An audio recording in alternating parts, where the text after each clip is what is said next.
All right, new arrival, 1989 930, in very rare slate gray metallic over linen gray interior. As many of you know, the 1989 930s were the only year with a 5-speed transmission. Only around 600 of these coupes came over to the United States, pretty rare over here.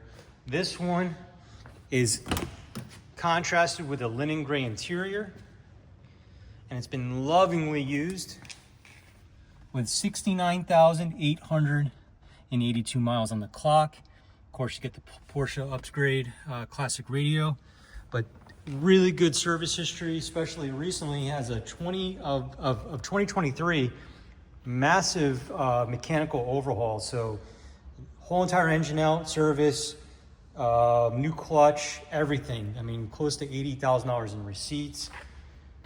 Got the COA, the original window sticker, a lot of the original documentation, including the odometer statement from when it was brand new, and the temporary tag. Pretty cool to see that. It usually gets lost over time. The original service manuals and booklet. Again, just a really nice 1989 911 Turbo in a very rare shade of slate gray metallic over linen interior.